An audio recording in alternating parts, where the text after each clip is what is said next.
I'm so excited to introduce you to our 2/3 of our reading team here at the HMH Co-op, and we'll get to Alexis here in a minute with her other classes that she has, but we have the co-founder here of the HMH Co-op, Miss Dorothy, my mom, we all call her Nan, so the kids really, I think most of the kids have even picked up Nan for most of us, I think. And then of course, Miss Abby here, you guys teach really our younger kiddos with so much of these just foundational key elements of how to read and just really fostering that love of learning and love of reading. And I think you guys do an amazing job. I've got my youngest in your classes. The next kiddo, you guys taught her how to read and she really struggled. So helping her overcome those struggles. And now she's such a strong reader. So I've seen your classes in action. I've seen how well they worked. And I'm really excited here to get to kind of share with the other families about what these classes are, what they're about, how they work. But first off, I'd love it if you guys just wanted to introduce yourselves.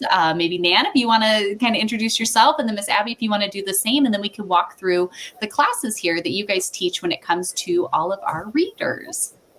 Okay, well, thank you. Yeah, well, I'm Miss Dorothy, Nan, Heidi's mom. I have other children, but mostly known as Heidi's mom. But I'm excited to be here. I'm really excited for all the new things coming along this year.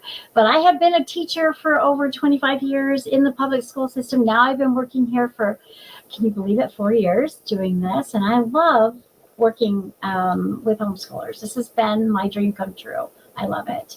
So, and yes, my passion is for reading, teaching little ones to read and become successful. That's always been my biggest thing. And I have to say now, even writing has become a big part of what we're going to talk about later. But I love it. And I really enjoy not only teaching the children to read, but also to be with our parents. I love that part. I love being your resource and help along the way. Yeah. So Abby, how did you get roped into all of this, right? So Nan started, the whole co-op kind of started off with her doing these like reading and writing things with the kids. And then you came on and we had all these other amazing levels we got to add in.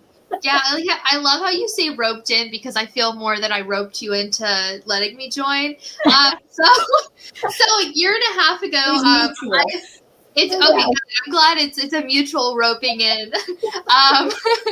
So a year and a half ago, I graduated from college with a degree in art education. And in that time, most people who are watching this homeschool, so you probably know stuff about the school systems. And I saw too what they were teaching me to teach. Wasn't a big fan. But wanted to use it because I have such a passion for working with kids. So I saw what you guys were doing. And I remember before I graduated, Heidi, I had messaged you, hey, if you ever want another teacher, let me know. Just trying to line up plans for after college and then I did my student teaching in a high school too. And I was like, I want to work with, I would love for Christian families to work with them, help them grow the kids. And I love it. I have such a passion for that. So I'm so thankful that the Lord had our paths cross. So I was able to join in on all of this fun. So it's been a year and a half now since I started teaching here. And I love it, doing more different classes than I never thought I would be teaching and learning how to teach some different English stuff. But I absolutely love it. Well, we love it that you came along with us.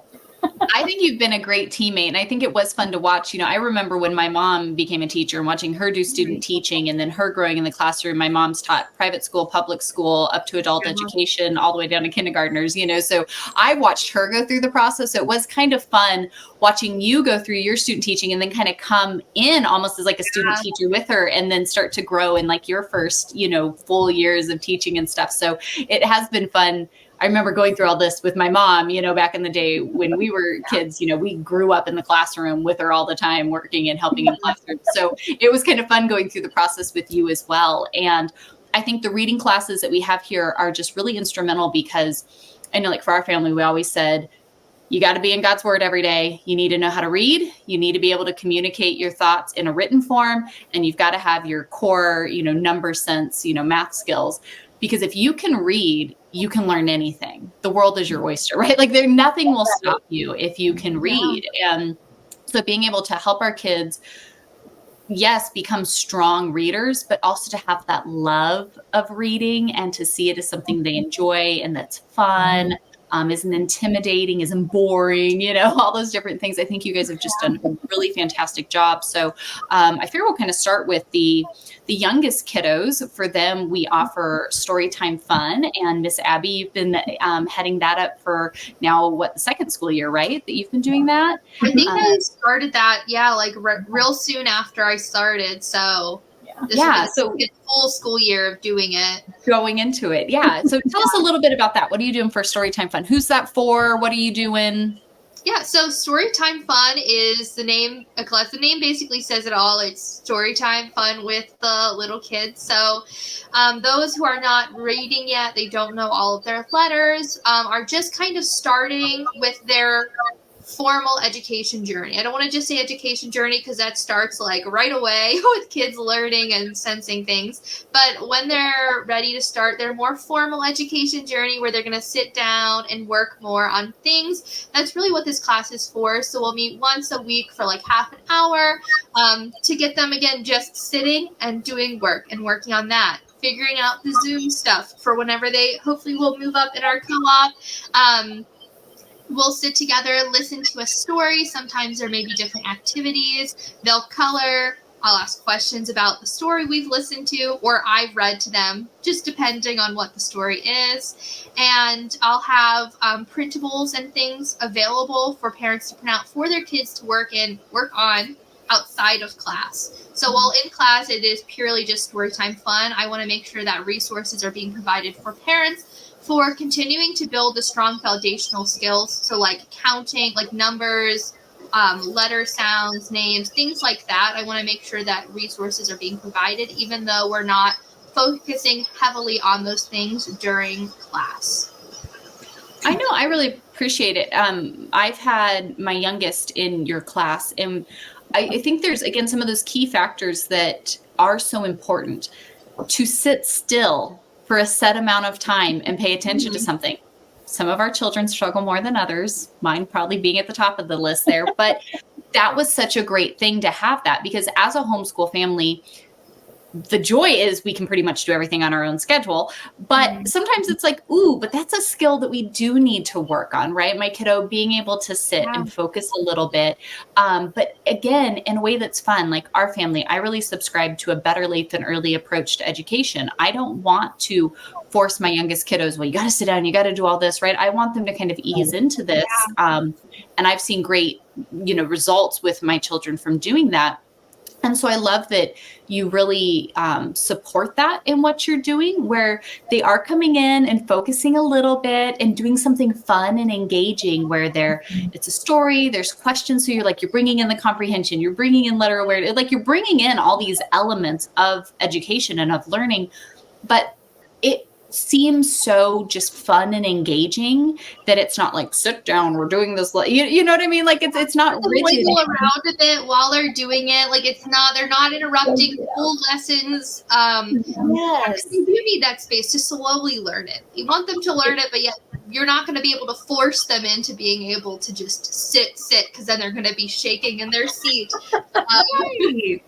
No, I think it's so great. And I know even like for us, like our youngest, when she started, she was really young when she first took this class, but she wanted to do something like her older siblings. Her older siblings were doing a class, so she really wanted to get to do one. And so having the space where she could come, and then she comes out and she just like knows these things. And I'm like, where did you learn that? And she's like, oh, I did it with Miss Abby, and then blah, blah, blah, blah, blah. She'll tell me all these things. I'm like, so cool. You guys learned all of these things in just this like fun atmosphere, but they're able to retain so much, I think, because it is so enjoyable, that they, like little sponges, right? They soak it all up. And so I think Storytime Fun is just, again, just fun class, come together. They just need, somewhere to get on the Zoom call. And I love that you provide so many resources. So if it's an area, that my kiddo's really into, I've got extra things I can print out. If it's something I'm looking for that I can be doing with her, you make it so easy. I love how much you teachers try to work alongside us parents. And so offering those different things that, oh, cool, I can read the story with my child all throughout the week as well, so we can continue to reinforce this or work on these things or whatever. So I really do appreciate for that. I think these little ones really do have such a good time in Storytime Fun, just listening to the story, learning about the different things you brought in. And you do such a great job with them. You make it so fun. I know they really enjoy it. So I thank you for that. So I'm super excited, Mom, to get to go over this with you because you have been a teacher for over 25 years now.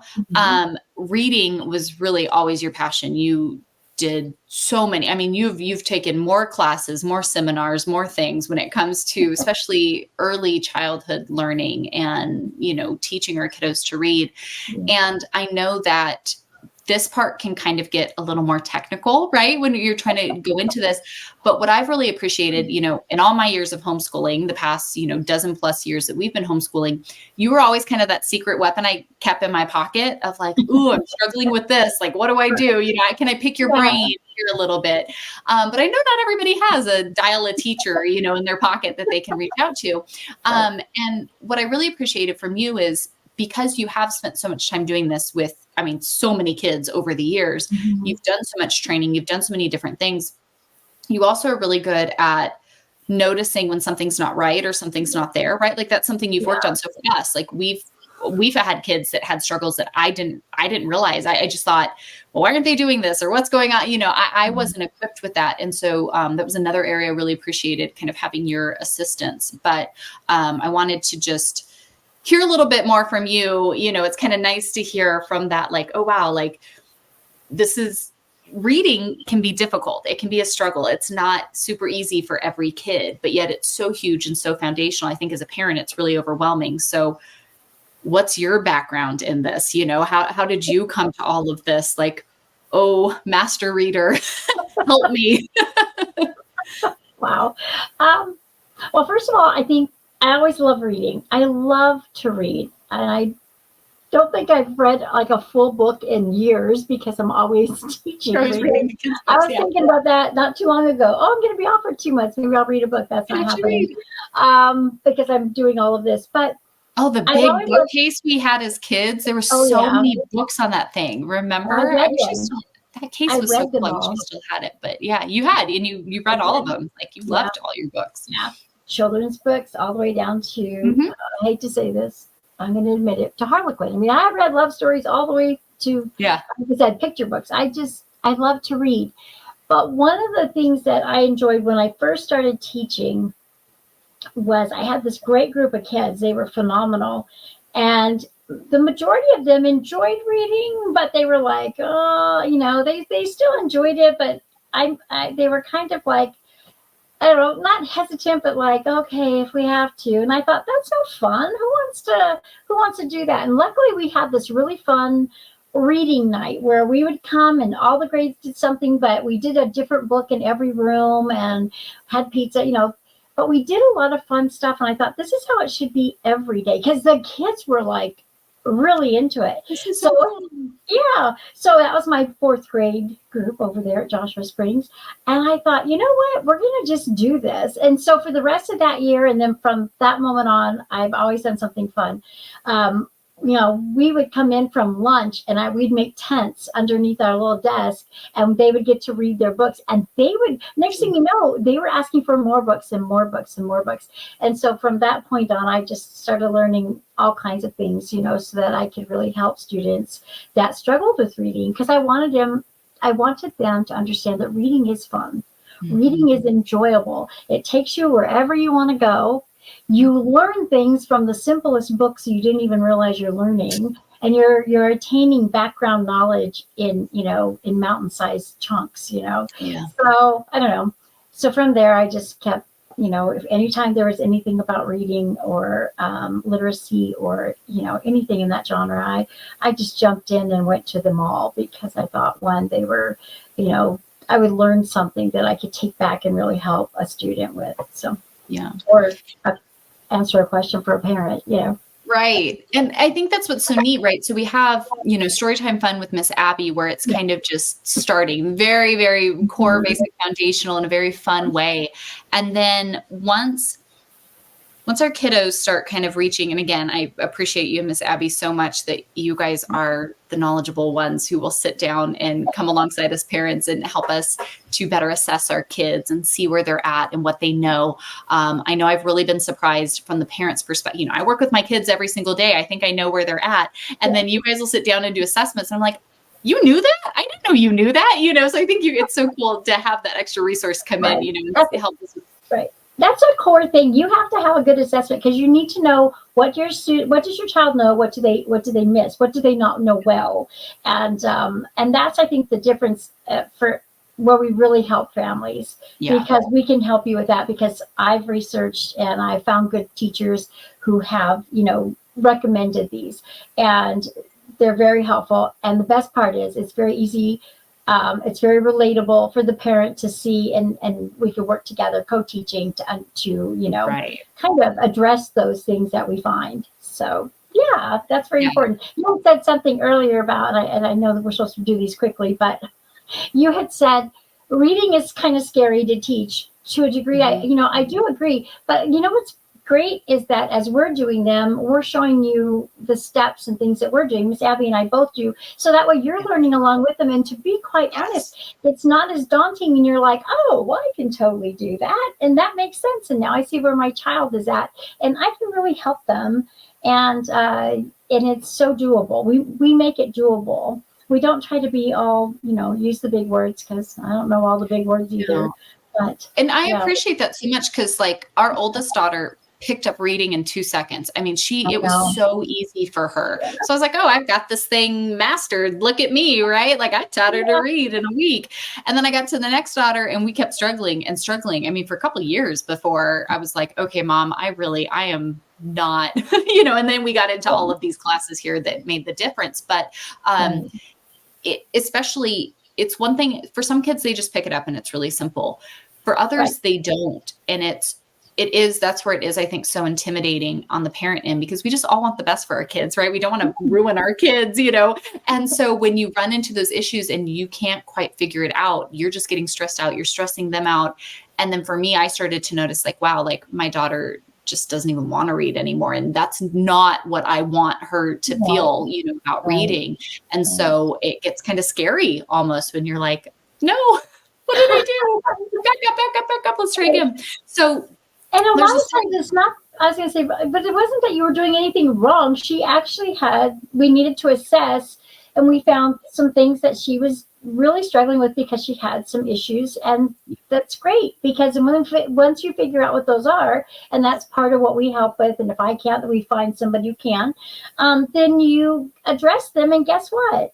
Then they're successful, because we figure, oh, well, if this is really difficult for you, how about trying it this way? Oh, wow, look at there. You can do it.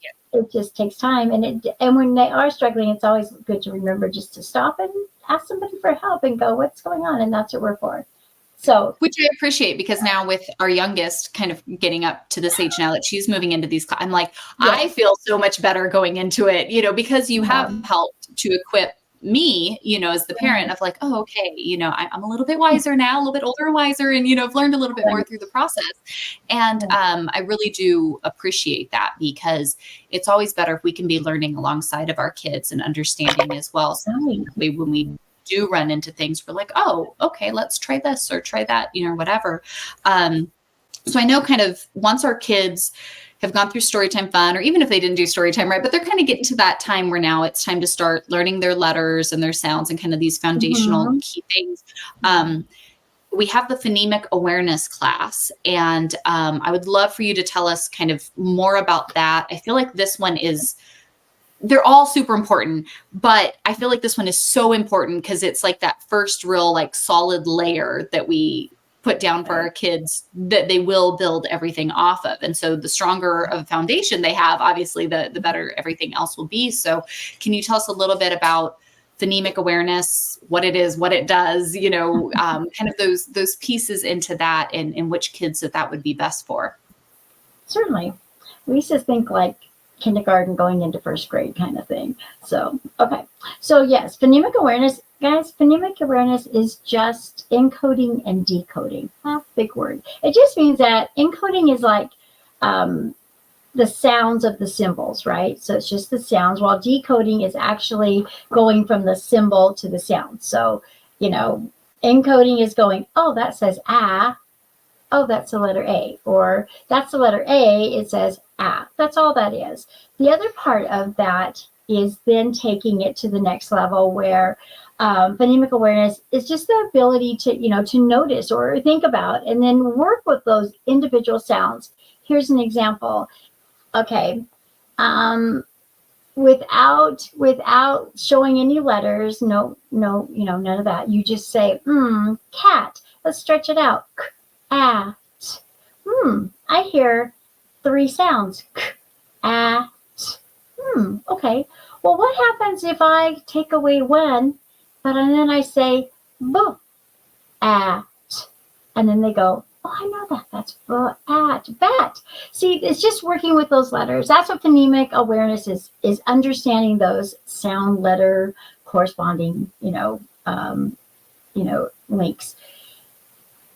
With phonemic awareness, the trickier part with that is that depending on where you're from, within our own country, as a matter of fact, people give different sounds or add little extra sounds. And so when they're with me, so right with that. I was going to say, you noticed for us that our daughter needed to go to speech therapy. And so we had an amazing speech therapist and went to that. And she would ask me all the time, because she knew we were from California. We live in the Southeast now. And so she would ask us frequently with different words, well, how do you pronounce this? Right? Because even here, we're all in the USA, like, our kids, especially because they're homeschooled, they're around Southern Californians more than they are people in North Carolina, right? So they still hear. Our kids haven't really picked up some of those differences. So you're right, because sometimes in speech therapy, she'd say stuff and she's like, oh, wait, hold on.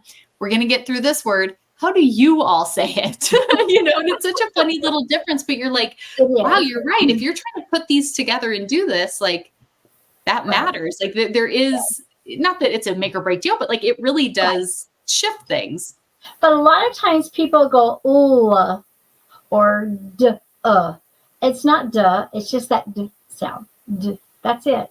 And what happens is it does take them a little bit longer to realize, wait, you mean when they say duh, they've got all this other sound that they're combining it with a word, and then the word doesn't sound right to them. And then it takes them even longer to go, okay, what is that word? So learning just those little sounds for the graphemes and undoing some of the other things, it can be done. It's not that it's a make or break kind of thing. It might take them a little longer, because unfortunately, I don't think we realize that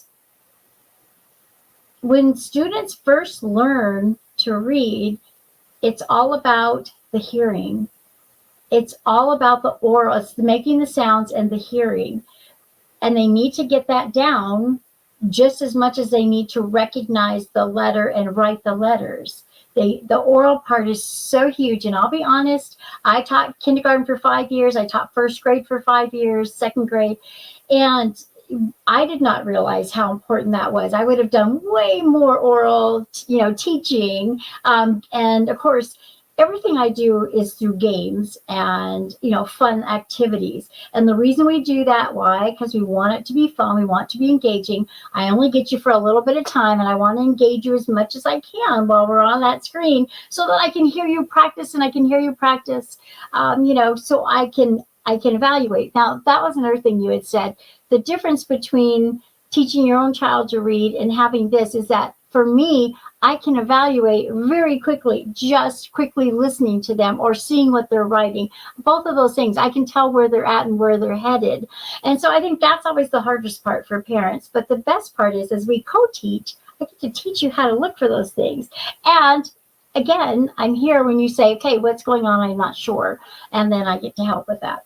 But yeah, and that phonemic is really all about that, learning the sounds and the letters and how to put them together, how to blend, a lot of oral stuff. And so that's what phonemic awareness really is about in a nutshell, And, at the beginning of the year, we're gonna start with letters and sounds, so they don't have to know all of them. I hope that they can at least recognize a letter, because I know it's where most parents start. So then that way we can start those connections, and then the sound things are just things that I'll be working on. And we're going to start with CVC words right away. So, bat, cat, that kind of sort of thing with the short vowel sounds. So, and then session 2, we'll work in, it's continuous, so we'll just go on from there. But I'm excited. I'm excited for phonemic awareness. I love it. It's one of my favorites. It's so important. I actually was watching some podcast educational teaching something or other the other day. They're talking about how the government school system, so many now just don't even teach phonics. Like that's not even, what's being taught and all these different things and all the results that they're seeing from that and all the, just kind of all of that into it, which, the government system's going to do what the government system does. That's a whole different topic. But I was just watching that. I was like, wow, because it's crazy that we've created a series of classes here in this homeschool co-op for phonemic growth. And we're seeing kids you've been doing this for a few years now. And so in the past 4 years, we have seen just amazing growth with our students with really focusing on these like fun, engaging phonemic activities. So it's just interesting to see now that you've got like the government system over here going away from all of that and you're seeing the results of what comes from that. And I'm like, wow, because we've really just honed in and focused purely on this and our kids are doing phenomenal. Like, Right. We've had some kids now that have started, from Storytime Fun and worked their way up. So we've seen the like beginning to end. I know you've seen it in the public school setting, but seeing it in our own little like homeschool co-op setting and seeing the growth of these kids has just been so phenomenal. And again, I think you make it's all activities and games and like fun stuff. And so what I really noticed from our daughter, again, who was a struggling reader, very self-conscious, didn't want to do it, having so many issues and was really just I had gotten her really so burnt out on it all, from just, not getting her what she needed. So by the time we got to this, she looked forward to it. She wanted to do it, right? Like she wanted to practice. She wanted to come and show me what she got done that day or whatever. So it was just really cool to see, how it turned all of that around. So phonemic awareness, is fantastic. Is there anything specific from the parent end that we need to be prepared to bring or do or anything with a child here in this class?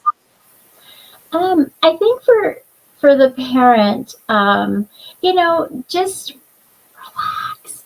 It's going to be okay. Some students, I'll be honest, some students at 5 and 6 years old are not ready.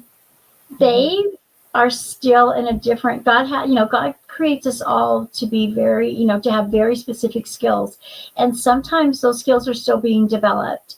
And if your child doesn't want to read when they're 5 or they don't have any interest at 6, it'll be okay. They will. And you can still start them then. That's totally up to you. But don't become so frustrated if they're not catching on like really fast. Because you know what? It's okay. It's not that they don't or can't. They really can, and they are learning. But a lot of students make a really huge growth when they are mature, and it's really kind of crazy. From November to February, I can have students that can't even recognize a letter or remember that an A is a vowel and has 2 sounds, or the silent E. They struggle with it. And then all of a sudden in February, they're wanting to do variant vowels. Oh, they're like all into it. Like, oh, IGH, that means I, long vowel I. And they're like, what? All those different vowel teams that are out there. And they're really into it. So it's okay if they're not getting it. Don't overdo. I think that's one of the things that we kind of do a lot. And we're going to do things different this year. And I think it's going to take a lot of that stress off and just have that enjoyment. Watching your child, learn. It doesn't mean that, we should only, do it 1 or 2 times a week. You do need to, do things, but do it with a game. Do it with something fun. Do it, what's fun I love about the phonemic awareness, these younger ones, do it when you're in the car. Hey, I can see a book bird. And then they're all, wait, bird. Oh, I saw, you can do all these fun games when you're just driving or in the grocery store trying to keep them busy. You're walking down the aisle and you're saying, oh, look what I see. I see a cookie. Wonder what that is. And they're going, cookie, but they're listening. You're playing with them. You're interacting with them. I'm telling you, phonemic can be a lot of fun. There's a lot of games you can do during the day. Simple things. And guess what? You just created yourself a whole class hour. There you go. Check that off your list. And it was fun. It was engaging. And they're actually learning.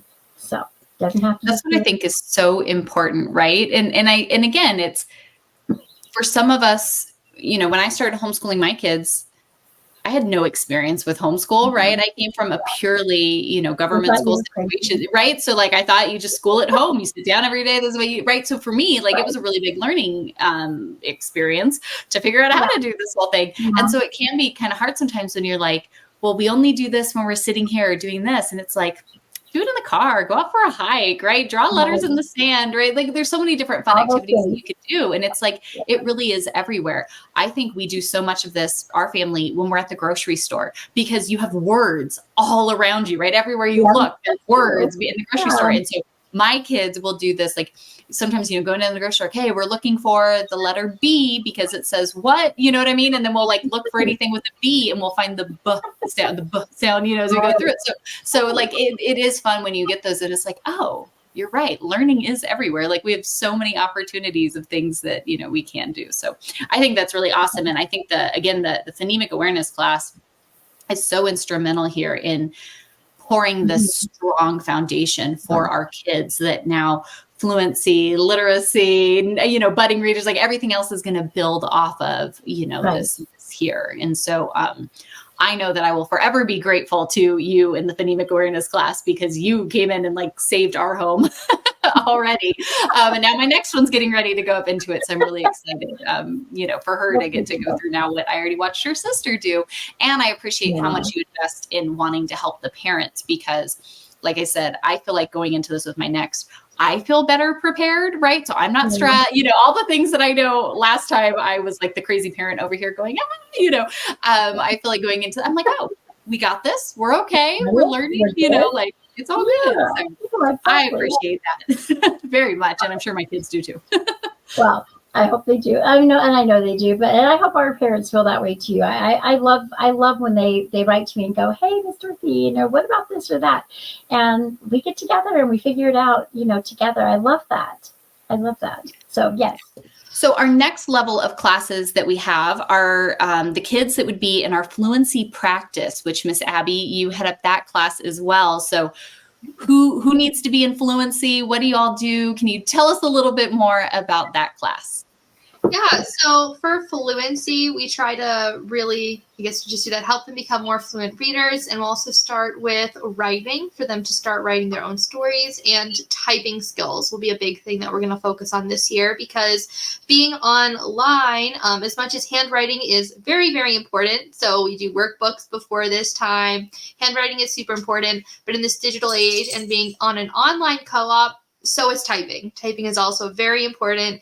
And nowadays it is a foundational skill that they should be growing. So in Fluency, we're going to start doing some typing with them. And we'll do all of that through typing.com, which is free for you guys to use. No parents, we won't do anything extra where anyone has to pay. But for reading, we're going to read through the I Can Read level books. We'll go from level 1 to level 3 or 4, depending on where the kids end up through the year, which is really good. I like having that kind of flexibility. If we need to spend a little bit more time in level 2 or 3 and we don't make it to 4, that's okay. But repeat reading is going to be a huge focus. So we're going to do, again, typing, the reading, some writing through handwriting and typing, and then also fluency passages each week. So it is just a lot of repetitive reading, again, just to help them grow more in their confidence in reading and just their ability to feel confident in doing it and continuing to grow in their vocabulary as well, and which is a big thing. I think this class is like wildly important. Like I know we had a daughter who really struggled to read, and she went through Phonemic Awareness and then into the Fluency Readers. And we actually I elected to keep her in the Fluency class for an extra round, just because I never realized how doing these readers, and I love, like you said, you meet the kids where they're at. And if it means that you need to stay here a little bit longer, then we're going to stay here a little bit longer, right? I'm not just trying to rush you through and pass you off to the next thing. We're going to meet you where you're at. We're going to stay where we need to. And the fact that you keep doing these repetitive things so that they can build confidence, that was so huge. I know for our one daughter specifically, that she stayed in there and she did those, and it was difficult at the beginning when she was trying to do those you guys provide everything, which I love. You guys are so amazing. You tell us what book we have to go get. You give me the link, I can go grab it. And then you give me all the things that I print and I use, or that they get on and play and whatever, which I thank you all for so much. You make it so easy for us parents, right? We have our little class page and we can just click on all the things to get the resources we need. But going over those with her, repeating them, right? She would read them out loud, and we would practice them, and you do the little activities with them in the class. Yeah. And like I said, we elected to keep our daughter in there for even a little bit extra, just because I was seeing her, because she was a struggling reader, she had no confidence and really, I don't know, kind of went into reading like she didn't like it. And our son had been, we had missed diagnosing him with dyslexia when he was a child. So we were a little nervous, no, I don't want to, have her not like reading, because we struggled so hard with him because we hadn't caught it in time. So seeing her struggles, being able to catch that and work together and build up that confidence for her really was so huge, because now she's moved on to the upper levels of reading, and she is such a confident reader. She'll stand in front of everybody. She volunteers to read even difficult stuff, I'm so impressed. But it really is thanks to you guys and these classes and these systems that really did equip her with the skills she needed now to go and be this confident, strong, capable reader. And so this fluency practice, I think, I'll be honest, I probably would have just skipped over and been read it a couple times, you're probably good. But seeing how you work through it and you do it over and over, all throughout with these kids. Yes, phonemic awareness is really important, right? They got to learn how to put it all together and do all of that. But this fluency practice, I think, is just as important, that the kids need this and to have that time. And I think for us parents, sometimes this can be intimidating. I'm not a teacher. I don't know how to do this. And especially if you have a child who struggles or has issues, and you're it can be really scary. So being able to have you guys come alongside of us and be like, hey, here's some tools, here's some resources. Where are they struggling? How can we help with that? Things that you notice, you're like, hey, maybe, if you guys do this a little more at home, you're probably going to really see a difference. So just having that, we're a team here. And so having you all to help us parents kind of come alongside and offer that insight and resources and things, I have just found to be invaluable. It's done so much for my kids that I've seen it. It makes it really easy to tell people about this, because I'm like, no, you don't understand. You have to come do this. It's going to make, such a big difference. So this fluency practice is just a huge class, and you do a great job, Miss Abby. The kids love it. And seeing them grow in it's such a fun way where they're learning and they're doing these things, but it's fun and it's engaging. And as a parent, having those activities and things that we can work on at home that you've provided really helps, when sometimes I think it can feel a little intimidating, not knowing where to go or what to do. So I really do thank you for that. And the fact that you're bringing in the typing now too, I think that's really cool, because you're right. That is, everybody's going to have to know how to type regardless of what you do in the future. And so having that be a little fun piece that they can kind of bring in and work on some typing skills, I think is going to be super fantastic. So thank you for that, Miss Abby. I think, so story time and fluency practice, you are doing a fantastic job. And thank you for all your hard work here for our families and our kiddos. Okay, let's just do a real quick. Do you have the questions I sent you for fluency, Heidi? Oh, Jojo, yeah, I'll do it for that real quick. Sorry, I forgot. I think, were a couple. I don't remember what all I sent you. But Jojo, do you pay for it? Oh yeah, was it the only one? I don't know why I thought Minecraft is the one that there was one for. No, that's fine. I already mentioned giving.com, so Okay. the Class Dojo. I wanted to hit that because I've had so many parents like, Okay. I'm not I'll ask paying that to- and then we'll close don't it real have quick. to. It's fine. Okay. So I know you said you use a typing website, which is fantastic, and that's free. I did see on the website that you guys use something called Class Dojo. What is that? Do I pay for that? Is that something extra I have to get? Yeah, so Class Dojo is, they actually have a subscription option, but it is not needed for this class. So it's going to it'll do the little pop-up like everything in the world that you go on to, like, hey, will you pay me? It's completely unnecessary. Typing.com might do that as well. Again, the only thing that you guys will have to buy for this class is the book and the workbook that will go with it. None of the technology stuff you will have to pay for, none of that. You only pay for physical resources that you'll have to get in the mail. I love using Class Dojo for the kids because I'm able to set up point systems for them, and they love earning points. So they'll get points for doing their homework assignments. If they're specifically like struggling and I can see that, I give them bonus points for, just continuing to try, like for not being discouraged, for like that attitude of like, I'm going to keep doing this. I will give them bonus points for that. They get to design a cute little monster character. And there's like a dojo island, which we do not use in class. We don't use it in class. But they're welcome to explore it outside of class if you as a parent are okay with them going on there. It's cute because their characters get to interact a little bit with each other, but there's only pre-made interaction options. So it's not a free type anything you want to each other in it. It's like you can say hi to each other when you come across each other in the world. And there's like a few different options, like follow me and let's do this or whatever. But it's all pre-done in there. So you don't have to worry about them as they're learning to type, sharing all kinds of anything in the world with each other on there. It's only pre-done responses, which is great. And then with these points that they'll earn, they will be able to redeem for different kinds of prizes in class. So I've got a list that'll be in the class page. But the biggest prize is if they want to kind of pool points together, we can do a lunch party after class. So the parent would reach out, and when kids get so many, be like, do you want to invite the whole class? Is there one friend you want to hang out with? And I'll get on in the Zoom during that like decided time, and they can spend their points, and we'll hang out on Zoom. And if they want to eat, have snacks, whatever. But it'll be a nice little time for them to get together so that they are earning these points. They're building that confidence still and being excited to do all of that.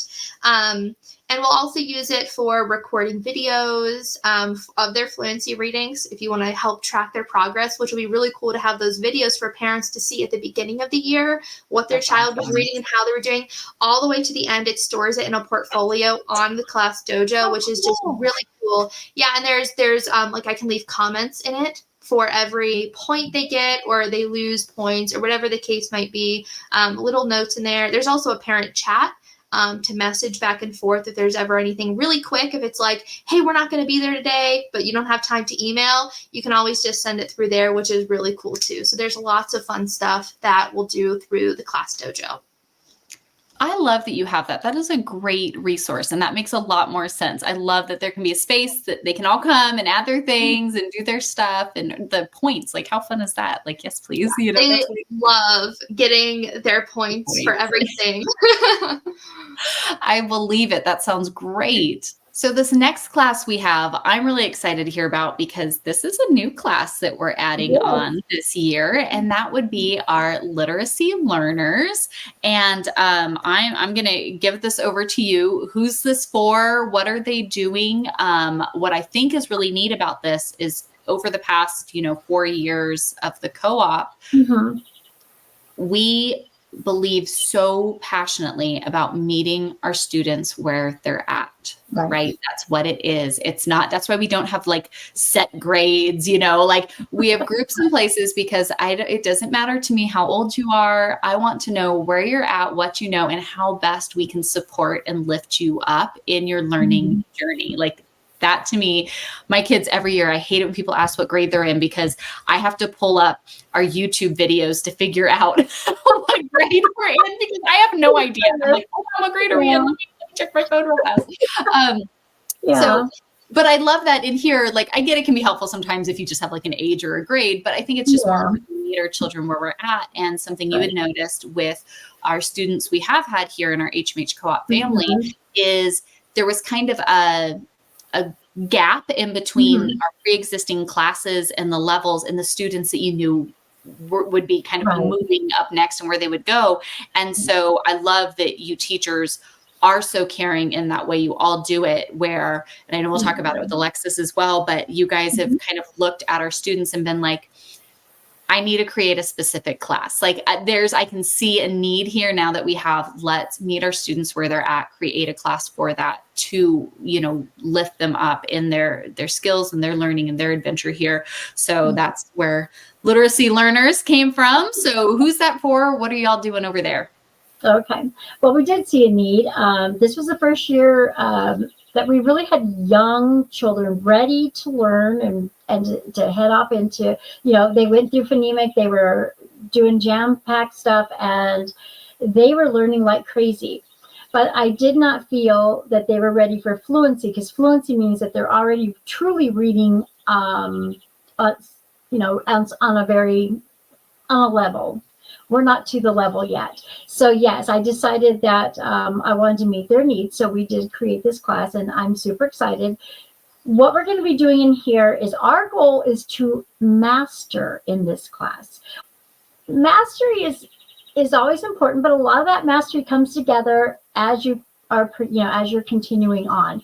It will come together if you continue on, practicing all the different, like for us, we're doing, a lot of, like spelling. That's probably the best thing to say for everybody, but it's really working with all the different types of spelling, vowel teams, variant vowels, consonants, blends, digraphs, all of those things.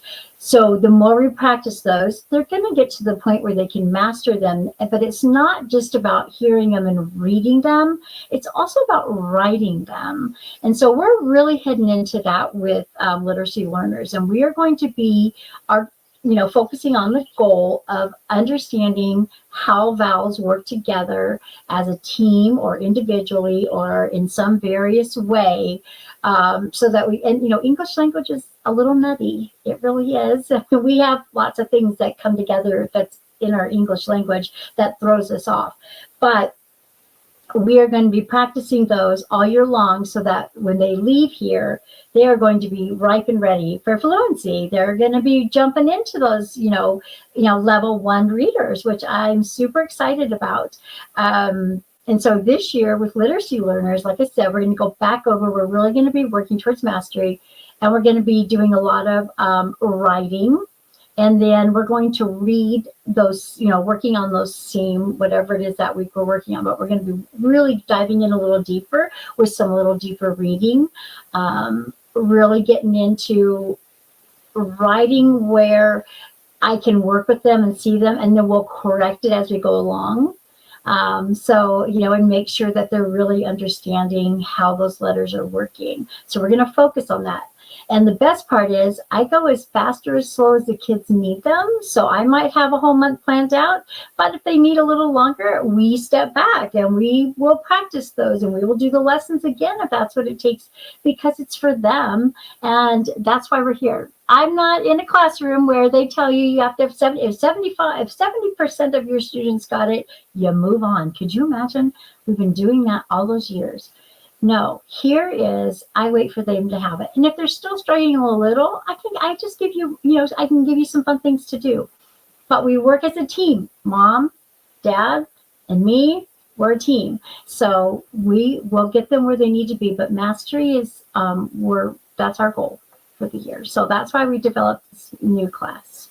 I think this will be great, right? Because it's continuing to support the reading, but also bringing in the elements of spelling and writing, with those, because English is kind of a weird language, right? And so when you're trying to pull it all together and to make sure that how these letters work, how do they interact? How do they come together? What do all of these pieces mean?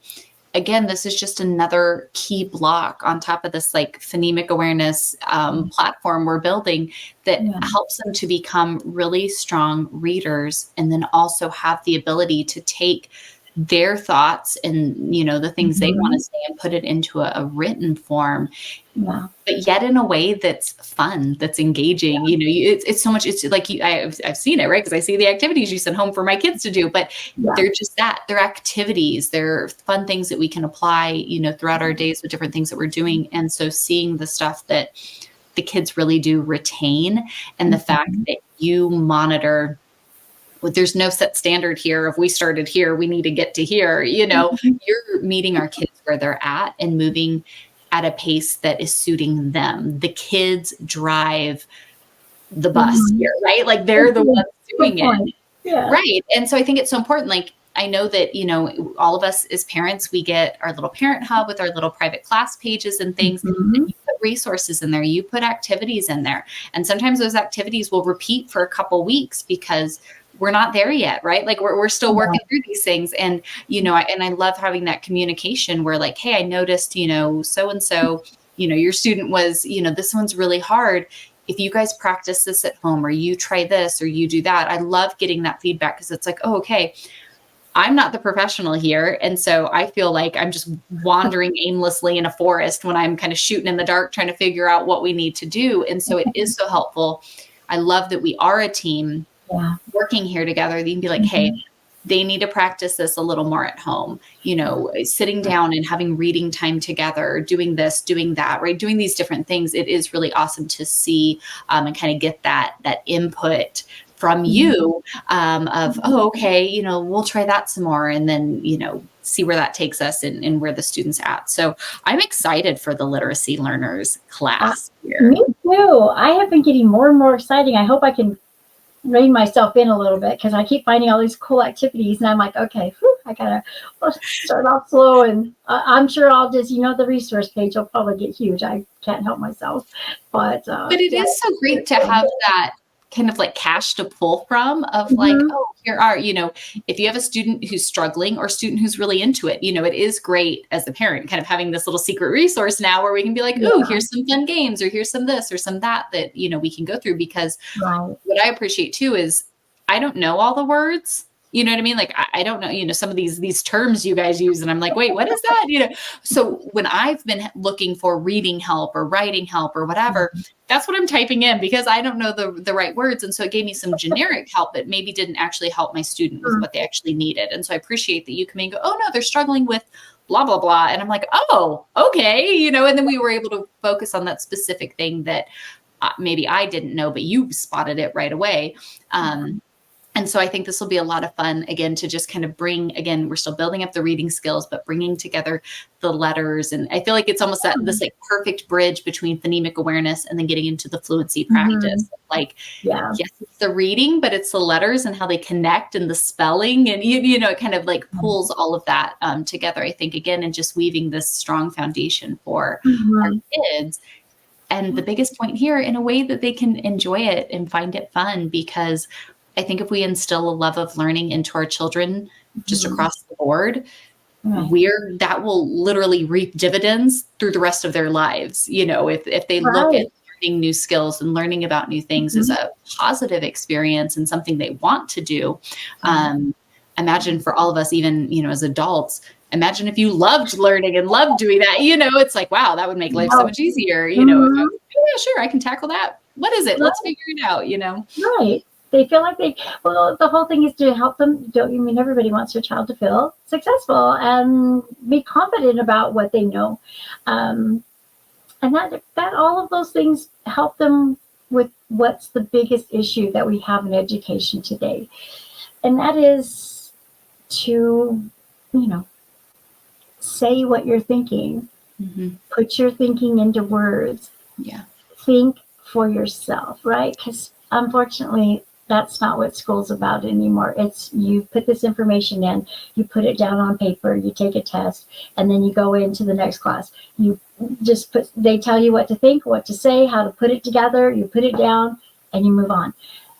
That is why I stopped and I was done with public education. These children need to know how to take their thoughts and use them. they don't know how to do that anymore. Even as adults, a lot of young adults have a hard time with that. They don't know how to think for themselves. They don't know how to look at something and wonder. Yeah. They can't wonder. They can't think, well, could that be it? No. If someone says that's how it is, they go, oh, no, that's how it is. And you're like, well, did you ever look at this and this? Don't matter. They didn't say that we're supposed to do that, so we just do this. Again, it's all about, all of these steps will help them learn to think for themselves. Well, because we look throughout all of history, right? The greatest minds in all of history, they were creative. They were out of the box. You know what I mean? And we've spent so much time post-industrial revolution now to the point of teaching our children what to think, right? They're just a cog in a machine versus teaching them how to think, how to explore, how to take all these pieces, really understand them, right? And it really goes back to letters. We need to really understand the letters, what they are, what the sounds they make, how you combine them, how you work with them, right? You think of like ingredients and mixing, right? Like once you, the best bakers, the best chefs, they understand how the things work individually, how they work when they're combined. You know, that's why the best, you know, we all know this, but my aunt taught me how to bake from a young age. And so my home economics teacher despised me because I didn't need a scale. I didn't need all the things, right? Like I just took, I knew how they worked, and, you know, I don't use timers. I don't use things like I know what that does and what it does combined and what it's supposed to be, right? Like it's smell and sight and touch that I use to know how everything needs to be versus, you know, a set thing.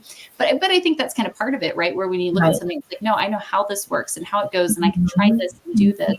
And, instilling this in our children, even from these very foundational, you know, places here like phonemic awareness and literacy learners, I think it's really important in building up these kids who are going to have these minds that not only enjoy reading, they're good readers, they are inquisitive, they're creative, they can put these thoughts down, they can form these thoughts in their heads, they can get them down onto paper, they can speak them aloud, and we know our job is to train up children in the ways of the Lord. And so training up these children that do possess these very core skills of communication and literacy, who knows how the Lord will use that down the road, right? Like who knows what'll come of that.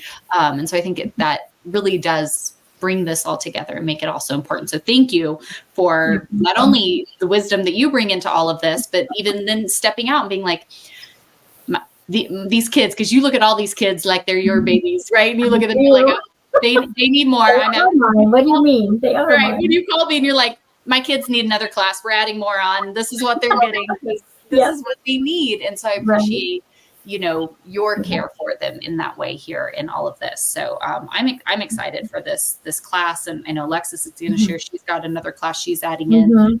All of this here to support our kids, support our families, and really meet them where they're at and build them up, which I think is wonderful. Well, thank you. We are blessed to be a part of this. We really are. So I'm super excited because we have created now so many classes for our kids learning to read and growing in their reading. I know you are like the best literature homeschool mom. Anyways, you really are. I mean, I've used you as a resource for so many years. And I'm like, hey, what books are y'all reading? What are you guys doing? But I think it's really cool to see, because I know you and I both believe that, you know, if our kids can read, they can go anywhere, right? If you can read, you have an interest for that. I mean, the world is your oyster. And so I know, you know, my mom was on and we were talking about kind of those foundational aspects to the literal, you know, mechanics of learning to read. But now you've created this class, and we're going to go through the different ones that you have. But we have this new class here of budding readers, which I think is going to be really exciting. So if you want to tell us a little bit about that and what you guys are doing in budding readers, I think that would be awesome to see, because it is a brand new class for the school year.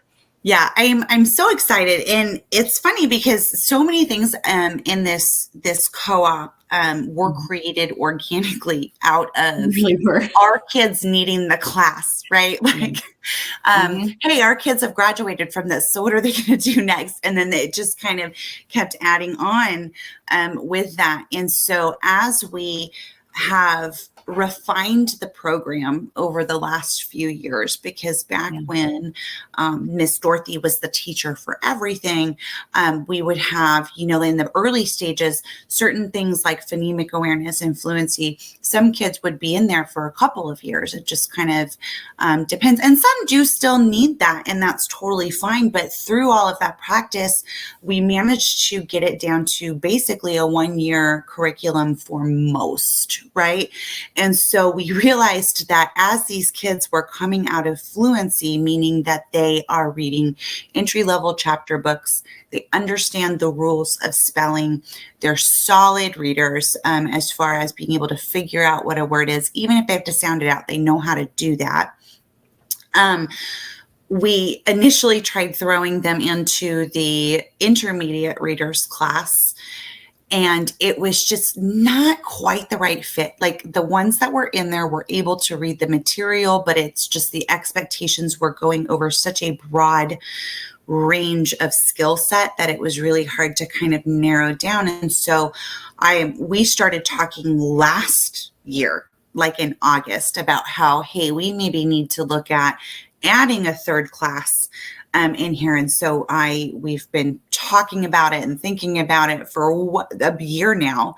And so now we've got budding readers. And so, like I said, that class is for those that are reading level 4 chapter books. So like the I can read it 1, 2, 3, 4. So the level 4 chapter books, they're really solid with those. And what I get to do now is teach them reading for the sake of learning.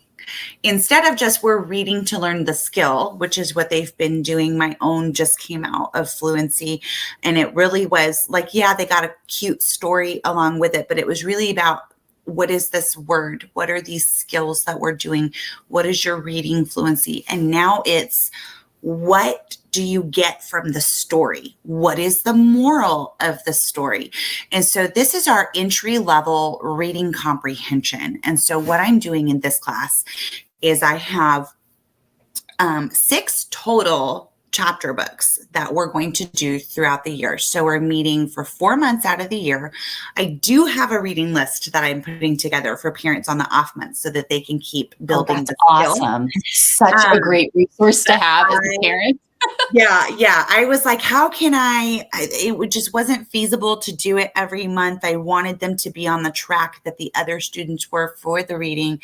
But I also acknowledged with my own kid that she can't just not read. So I do have a list. Everyone who signs up for the class with their welcome letter will get a list of, here are different books and the lengths of the books that you can read in the off months. But what I've done is created a progression in reading that I'm actually super excited about and proud of, because I really agonized over, how do I do this? Because we were reading, just such different things with the older levels.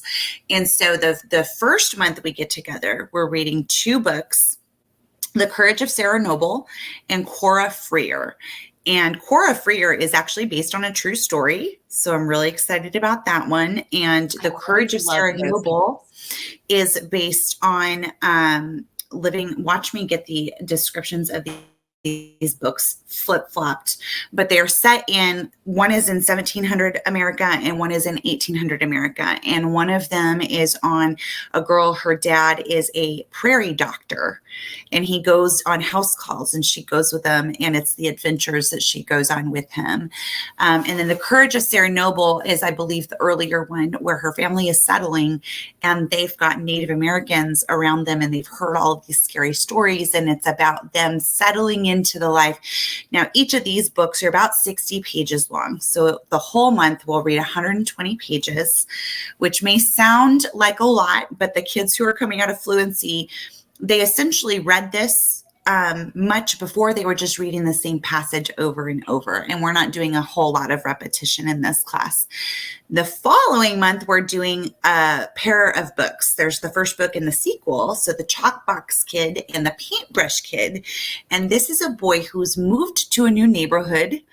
He's in a new school. He has no friends, and he discovers his love of art, gathers some friends along the way. And so they kind of go on little adventures there. So again, we're reading roughly 120, 140 pages that month. Then when we come back in, March and April, it's one book a month. These are longer books. So there's a progression of reading skill that we're going to do where we're going to read Junie Bird Green. That was written by Lois Lowry. We love her in this school. And in this co-op, and she is the new kid in school, and she's got all of these quirky, fun stories and personality traits that, she tells, and she kind of tells some tall tales a little bit. So we're going along with that. And then we're finishing the year up with a classic of The Mouse and the Motorcycle by Beverly Cleary. So I loved that book. I'm super duper excited about the books that they're doing. So in between all of this, so we have gone from a 3-day curriculum. It's still a 3-day curriculum, but we're meeting only 2 days a week. So what I have students doing in their off week is they are going to be given reading comprehension questions. I'm going to teach them how to find the answers to questions as they're reading, how to remember things that might be important as they're reading. So we're going to get a couple of different skills. This is the age where a lot of states require standardized testing for the homeschooling. And so one of the skills that they test is reading comprehension. So we're going to go through a couple of ways that you can build that. So they're going to get to answer questions by recording themselves in video. Most of the kids really love doing that.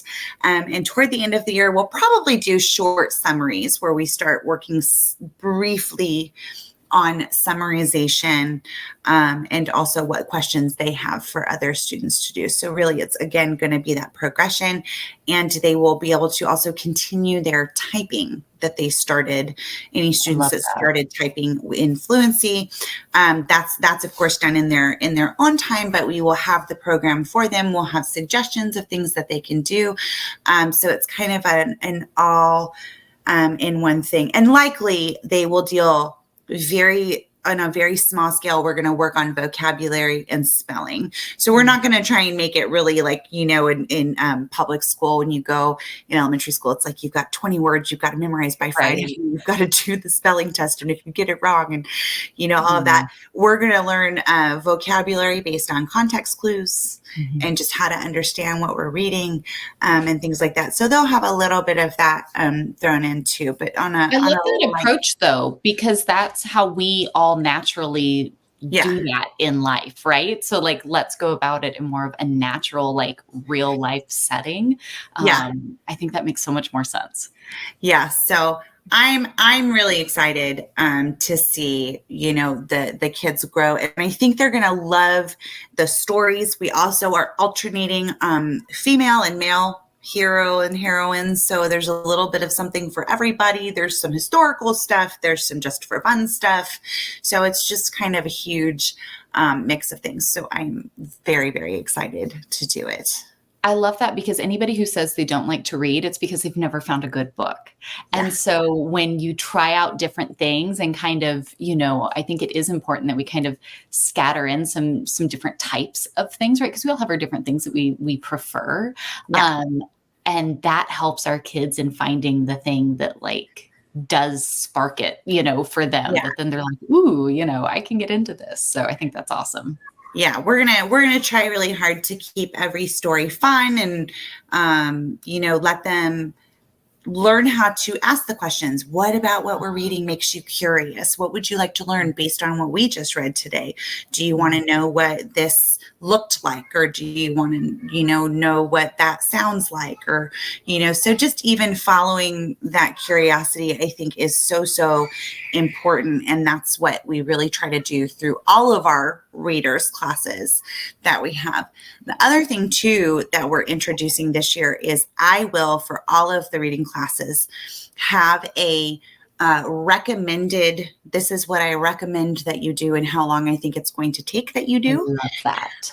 But as a busy mom, with a lot of friends who are busy moms, I acknowledge that sometimes we need that bare minimum. Like, okay, I paid for this class. I have my kid in this class. I don't want to waste the class, but I cannot, it just seems overwhelming to do all of the things. What is the bare minimum that I need to do? And in this class, it's actually really easy, because the bare minimum is going to be, you need to read out loud with your child every day and hear them read out loud to you every day. And that can be 5 minutes. That can be 10 minutes. It can be whatever. But for this class, that's going to be the number one thing that's going to see that progression and that growth. But so we'll split the homework. This is what you should be doing if you're doing all of the things and want to get the most out of the class. Mm-hmm. This is the bare minimum to make sure your child is still progressing, which, by the way, it's okay if that is the stage of life that mama is in. Sometimes that's where we're at. Okay. I've been that, by the way, I've been that with my kids in my own class that I am teaching, where I'm like, oh, you're just not going to do that. I apparently overscheduled you, so I try really hard. I give weekly emails to all of my parents. I say, hey, here's what we're going to do, like an overview of the week. And I will talk about how this is what I do in my home when it's busy. So I try really hard to help give the tools of, what do I expect? Does it all need to be done? Because I've been the mom that felt like it all had to be done. And then I'm scrambling 20 minutes before class starts, trying to cram everything in because life just got in the way. And here, that is absolutely okay. We're okay with that. So. And I appreciate having that, because it's sometimes I feel like I totally have it together and we're sitting down and we're doing all the things and going beyond. And then other times I'm the mom scrambling as my reminder alarm is going off and I'm like, we didn't even read. What do I have to do? So as one of those moms that's had my kids in your class and gets those emails and goes, thank you. Yes, we will do that real quick because we can slam that out in 10 minutes. So I love this class for those guys starting off. And then once they've kind of got a handle then on reading and they're kind of putting that together, the next class I know is the intermediate readers. What's I guess the breakdown of the intermediate readers, and what's kind of some guideline for me of understanding if my kid's more a budding reader or an intermediate reader? Yeah, absolutely. So with the intermediate readers, it's a deeper reading comprehension. So in budding readers, it's going to be things like, what kind of animal did the kids encounter? Like things like that. Intermediate readers is really where we start asking why. Why did the character do that? Are we okay with that? They have intermediate readers. They have a completely solid grasp of reading rules. So they're really not in the budding readers class. They may still take a minute to sound out a word. They can successfully do it.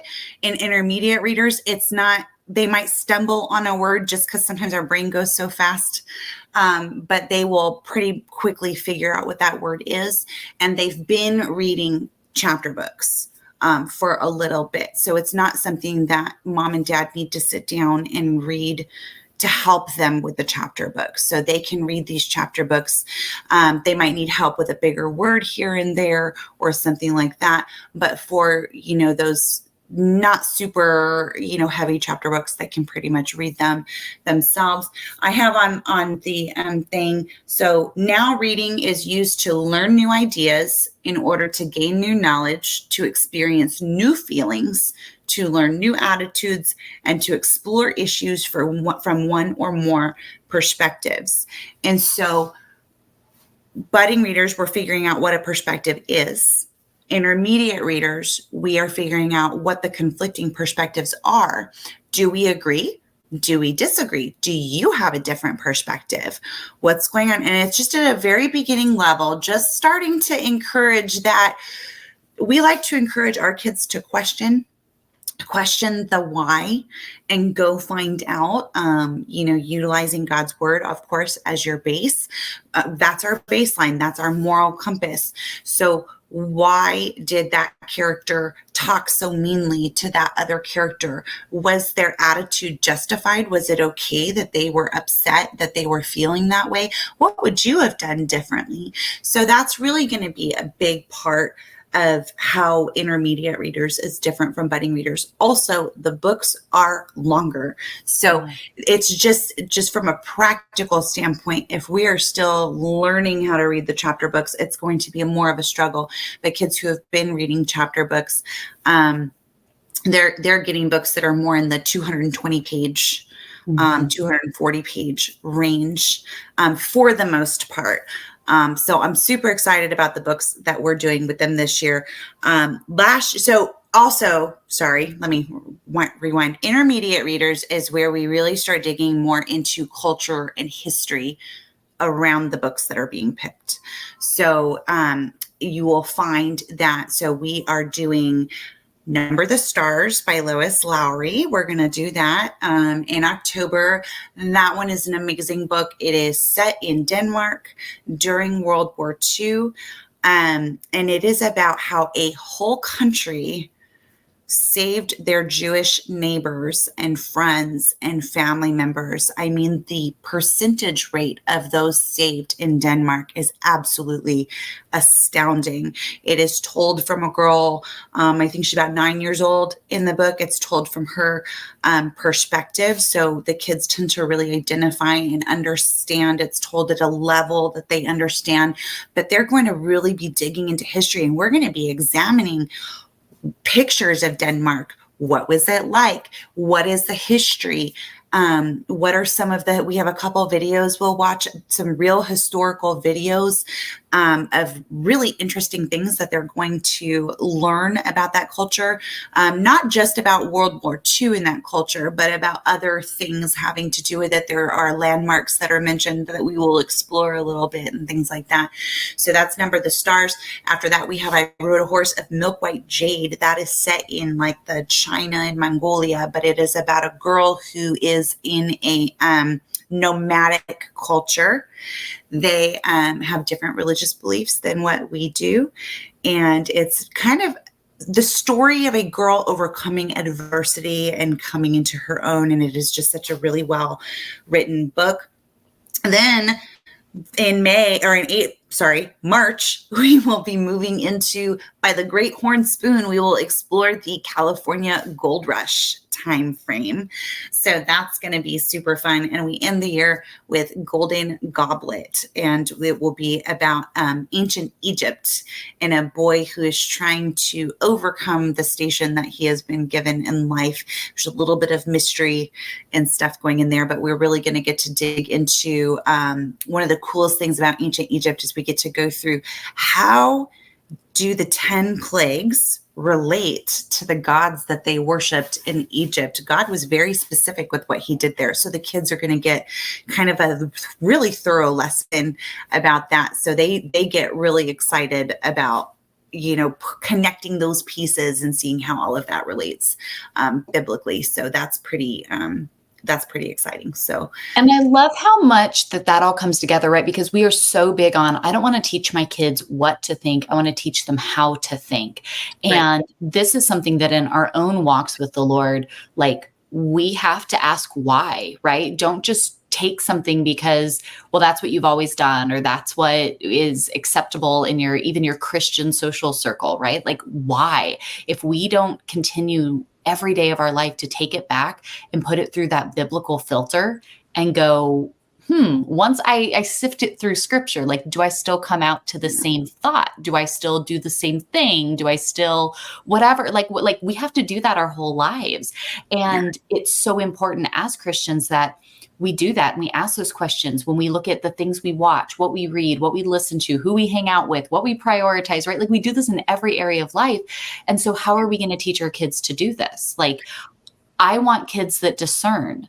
That's so important. So that means I have to give them opportunity to discern, right? And so I love that you've taken that with so much.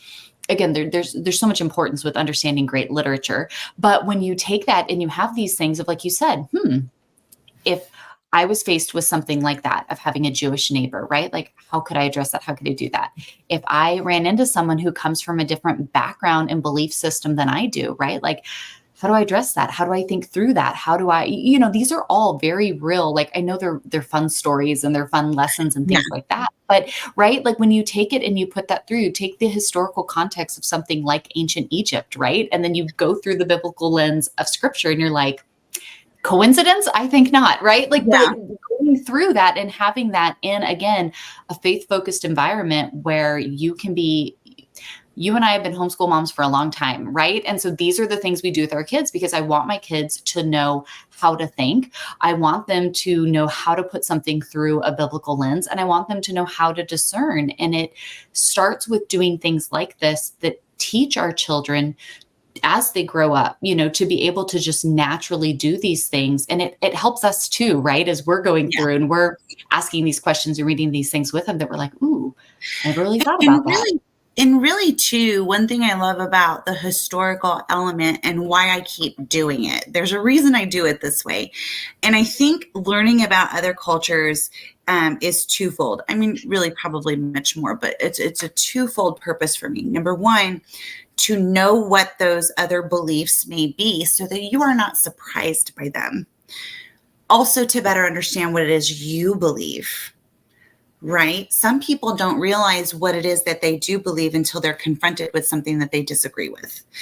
And then number two, I want to foster compassion for those who are not believers. A lot of times when you grow up in a Christian home, it's really easy to just be dismissive of other belief systems and other walks of life. And I am not in any way saying we just accept those, but we are still called to love people. And instead of being frustrated or enraged that somebody doesn't believe what we believe, we can actually be sad because we can see where their belief system has holes, or where it's just clearly not biblical and we know the truth. And so instead approaching it with compassion and kindness and understanding that this is, someone being led astray. And so that is one of the things that we really want to foster in the kids. But the empathy and the compassion, and to never just go into someone and just be like, well, you're wrong. Right, because we're all called, all believers are called to be able to give an account of why they have the hope they have, right? And so it takes us being able to have compassion and understanding of where someone else is. And then, like you said, know what we believe and how we can reconcile that biblically. So that way, when we do come across these things, we're not just, like you said, not just dismissive, not just accepting of everything, not just enraged at everything, but able to be like, this is the truth, that I can share. That's amazing. Absolutely. The last thing with the intermediate readers. So with the intermediate readers, they very well may still be struggling with their confidence in reading. So one of the skill sets that we utilize, I know that you had one that went through these paces with me, is we do still in intermediate readers require reading out loud. Every day, read to your parent, read to a video, or read in my class. I do not force any child who is extremely uncomfortable to just read in front of their peers. We always work things out when necessary, and there's always extra things that we can do, but it is so important at this level to be reading out loud. And I know that might seem like it's not that big of a deal, but it really builds confidence in public speaking. It builds confidence as a reader and it helps you also slow your brain down while you're reading so that you intake the information better, because a lot of times our brain goes so fast. That's where you see kids will stumble when they're reading out loud. And it's not because they don't know how to read. It's because their brain is going so much faster than their mouth is. So it really makes them slow down a little bit. So they will be utilizing Flip as well, recording videos. They will have the option to be allowed to interact with their friends in this way. They will also have the option of only interacting with me as their teacher. We take children's privacy very, very seriously. Either way, nobody who doesn't have a username or password can get into any of these things. So I am excited about that too, because it never fails. The beginning of the year, more than half of the kids are grumbling. They don't want to read out loud. And then by the end of the year, we get some really cool surprises of kids that really hated reading out loud. they may not love it, but they're volunteering to do it. They feel really confident to do it. They're ready to do it. And so it's really neat to see the progression as we move forward too. Yeah, the kids are so impressive with that. I mean, just watching like my own kids go through this, I'm like amazed. I know you'll text me sometimes and be like, guess what you just did? I'm like, yeah, like you would not believe this kid is now the one like reading confidently and in front of everyone. Like I would have never bet that, on my own child. Yeah. To be kidding, and now they're doing so great. So I know then you have your third readers class here would be our independent readers. And so, I mean, obviously says a lot, independent readers, but what, kind of what would be my difference knowing if my child should be intermediate or independent, and what are y'all doing in this class? Yes. So independent readers are very strong readers. They're already confident readers. They do not need mom and dad at all, ever, when it comes to the skill of reading. I always encourage my students to go back to parents with some of the topics that we encounter. But as far as the mechanics of reading, they've got a strong grasp and they're really ready to dig deeper. They're ready to analyze. Why would an author do that? Is there a point that the author is trying to make?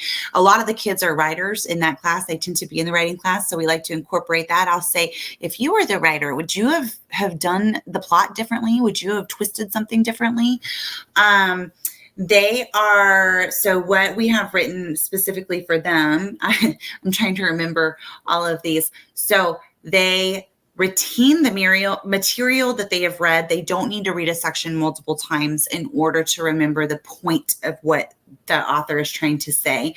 So this is kind of what we would call, like, they're done learning to read, but it's not the end of reading development. You don't end reading development. You are for your entire life learning. You're reading different kinds of things, magazines, medical articles, peer-reviewed things. You're reading for fun. You're reading for education. You're reading the Bible. You're reading different theological texts. Can be very, just all sorts of different kinds of things are written in different ways and written in different time periods and all sorts of things. So these are really for the kids that they have good reading comprehension. They don't need to be quizzed all the time about the like surface level things. We're now really talking about what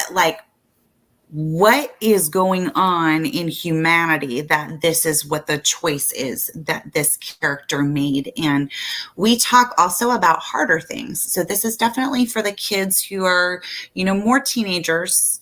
They're ready to talk about things that are not the easiest thing in the world to talk about. We may, the material is always appropriate pretty much across the board, but there will be things I choose not to highlight with the younger kids that I definitely choose to highlight with the older kids.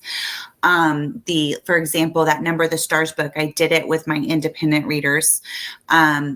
Our conversations were very different and much deeper, and we gave much more detail in a lot of the things that happened, more from an emotional maturity level as well.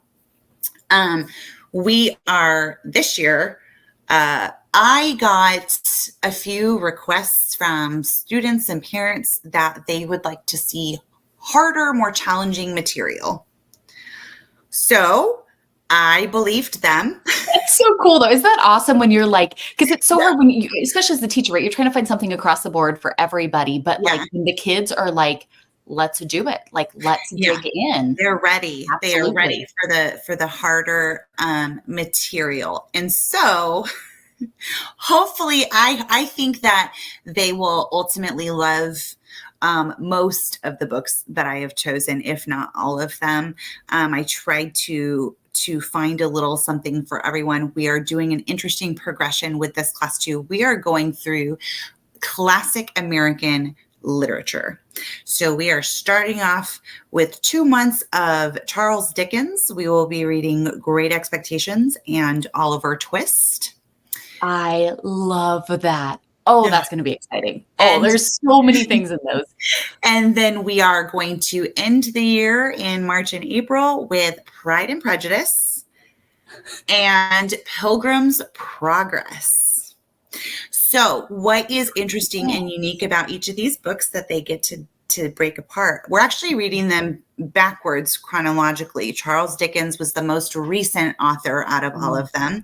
Jane Austen actually paved the way for Charles Dickens to be Charles Dickens. And Pilgrim's Progress is just, it's an interesting literary work just from a Christian perspective.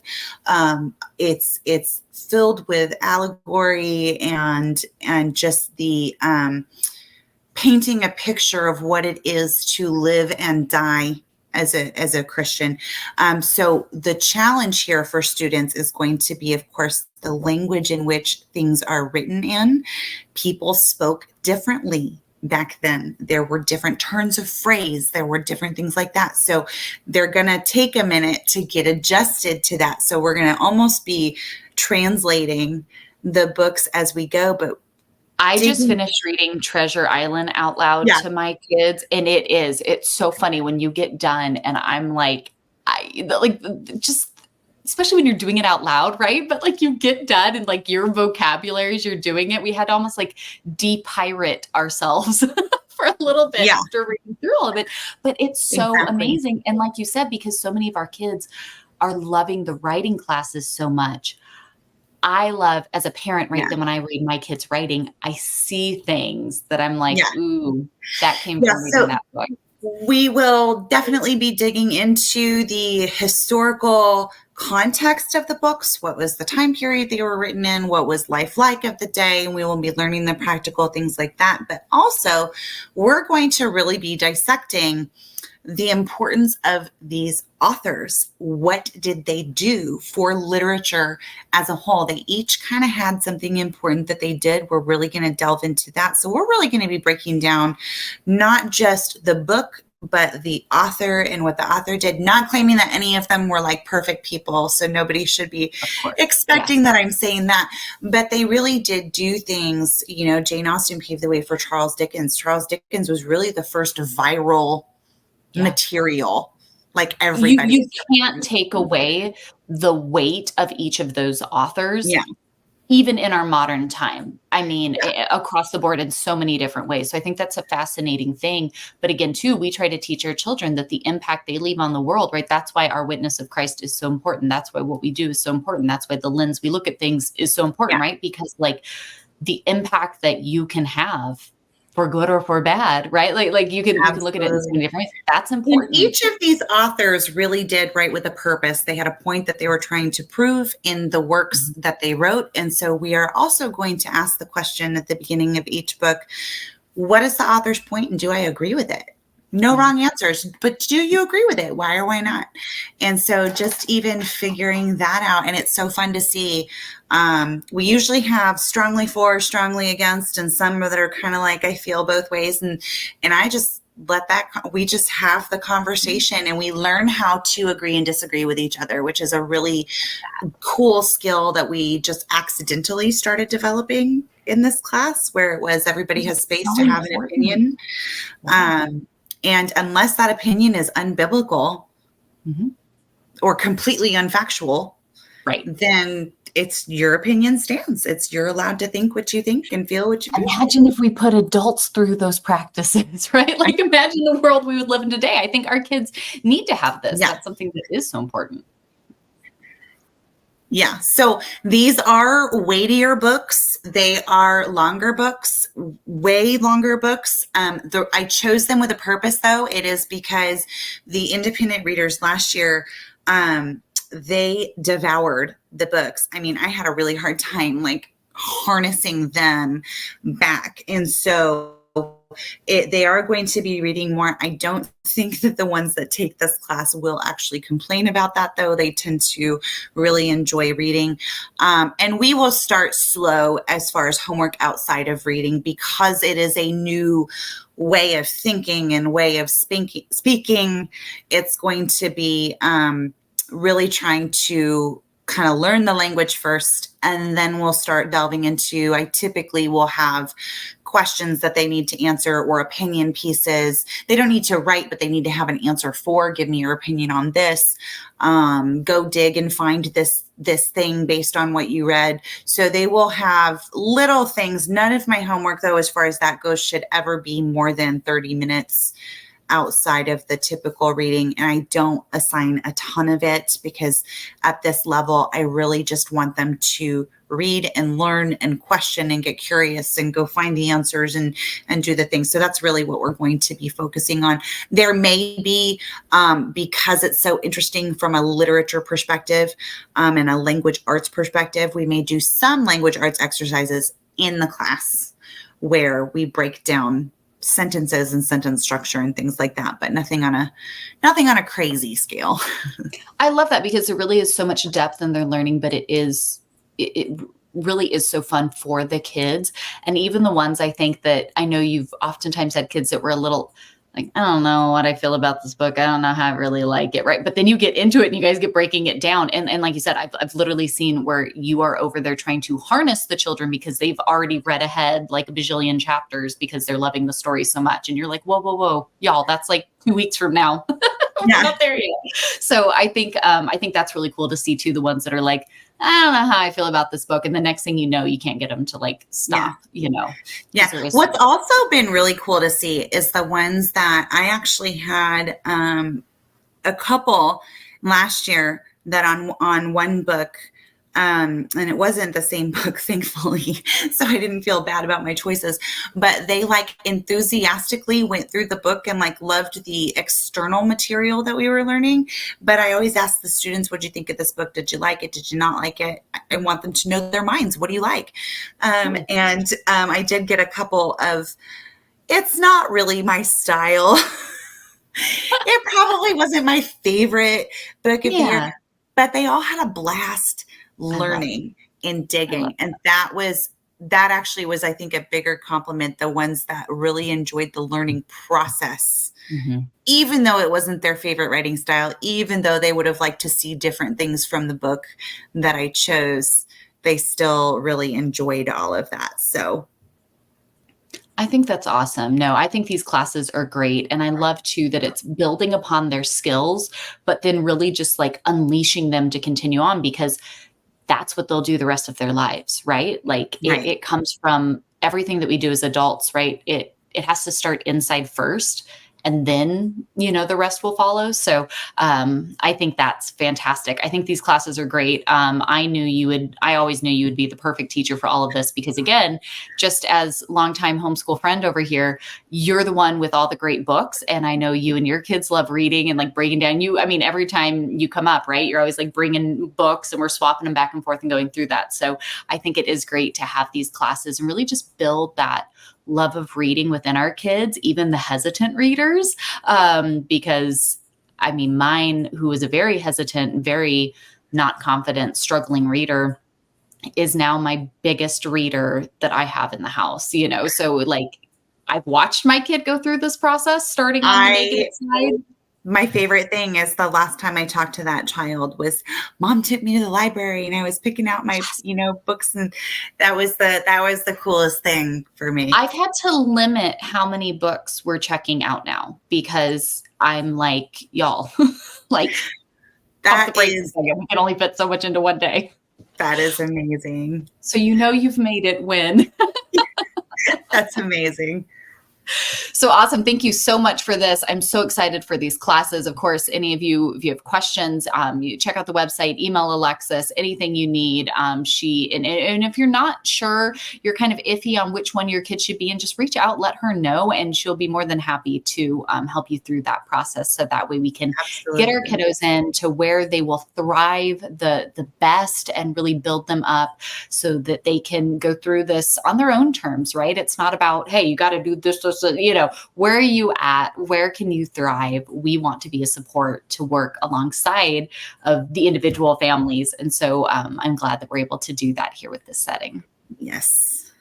So thank you guys so much. I think just the different reading classes, everything that goes into it that you all do, I just greatly appreciate you all for that. And again, for all of us parents, if you know, here's kind of a breakdown and some understanding, but if you have questions, you're not sure, we're going to do assessments with you anyways before you get started to ensure that we're getting your child in the best place for them to thrive, right? We want to set our kids up for success and get them in the right spot that's really going to be an encouragement to them as they learn and they grow. And so thank you to all of our amazing reading team here at the HMH Co-op. If you have any questions, of course, at all, you can send us an email, hmhcoop@gmail.com, and you will hear from Miss Dorothy, Miss Abby, Miss Alexis, right? You will hear from them. They'll work with you through those levels, get your kiddo exactly where they need to be, and any help that you guys can be through the process. I know from firsthand experience, you guys are an amazing resource to have as parents to help us. We want the best for our kids. And so to have like a team here to help us through that when we run into these maybe rough patches or difficult things, you guys are such a blessing. So thank you so much for all of these classes and all that you all do.